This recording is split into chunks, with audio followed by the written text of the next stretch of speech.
চলে গেছিলাম একটা জন্মদিনের অনুষ্ঠান বাড়িতে।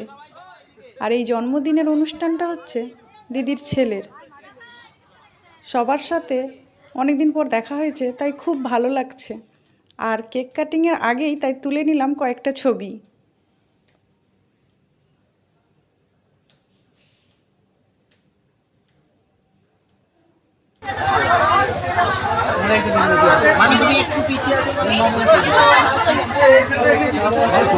এই হচ্ছে আমাদের বার্থডে বয়।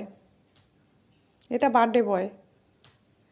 যেহেতু গ্রাম্য এলাকায় বাড়ি, তাই একটু গ্রামের দিকে ঘুরতে চলে গেছিলাম প্রাকৃতিক দৃশ্য দেখতে। মাটি তোমার পরে ঠেকাই মাথা। আর একটা সুন্দর জিনিস তোমাদের সাথে শেয়ার না করেই পাচ্ছি না।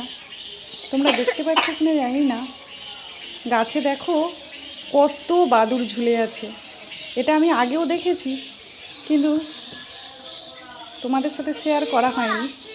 তাই আজকে গিয়ে এর ভিডিওটা করে তোমাদের সাথে শেয়ার করলাম।